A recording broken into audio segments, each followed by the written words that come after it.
Now, my father died when he was 75 years old, which I remember like it was yesterday. It was a snowy day in January, the day of Bella Starr's birth. That's what I will always remember.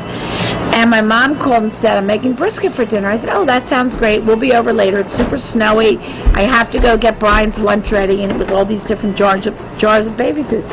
So I'm getting Brian's lunch ready, and all of a sudden, my mother's calling on the phone. It was way before cell phones and all that stuff. And she said, Michael answers, and she said, Dave isn't breathing right. Okay. So Michael said, get a paper bag and have him blow through the bag. So my mom said, okay. And my father's blowing through the bag, and then all of a sudden she hangs up, calls back a few minutes later. She said, nothing's happening. This bag isn't moving. Michael, my ex-husband, said, we're out of here. We need to go right now to your mom's house. I had no idea where Lissy and Sherry were. They ended up finding out they were at a neighbor's, so I let them play there. I took Brian, who was 7 months old. We drive to my mother's house, and my sister comes to the door, and she said, Daddy's dead.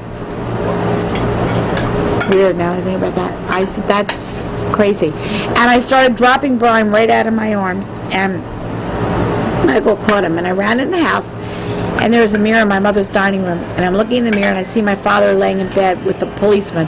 So I run back upstairs, and I said, leave him alone. It's my dad. He's taking a nap. And I go over, and I put my head on my father's stomach, and it's moving. It's breathing. It's moving. And the policeman said, no, your father's dead. Then I went like this, and I pulled back his forehead, and his eyes are sort of opening, very, very eerie. Policeman again said, your dad is dead. You need to move away. And long story short, they took my dad away. That was it. And I cried. I was upset. I was upset for months. And then as time went on, I started thinking of my past.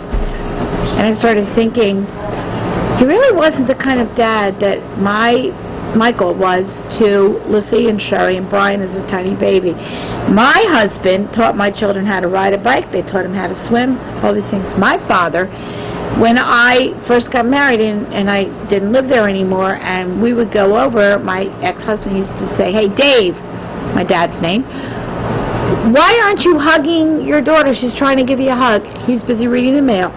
One thing led to another in my life as I was a young adult, where the phone would ring, we're all eating dinner, my father was an accountant, and somebody would call and say, is Dave there? I'd say, Dave's eating dinner. Who's this? I say, Judy. Who's Judy? Dave's daughter. I didn't know Dave had 2 daughters. I'm 21 years old. I slammed the phone door. I'm pregnant with Lissy. We go out to dinner in a place called Sans Souci that I remember in New Jersey. The birthday cake comes out and it goes, happy birthday, dear Barbara. And I said, Dad, it's March the 6th. He goes, yeah. I said, whose birthday is that? It was mine. And he didn't remember. So my point in my story about my father and my daughter relationship is I would not wish my daughters to have had a relationship with their dad the way I had with my dad. I don't do anything. I don't swim. I don't roller skate. I don't bike ride. I do nothing. He had no time. My sister had special needs. My sister was first. I was just an afterthought. It's the bottom line. I was an afterthought. And whatever all this means, I love my father to death. My son Brian looks just like him. I feel that I have some of his crazy quirks in the way I talk to strangers, and I'm best friends with waitresses and waiters, and just the way my dad was. I don't know. I really can't explain why, but I loved him. That's it. It's the bottom line. I loved him.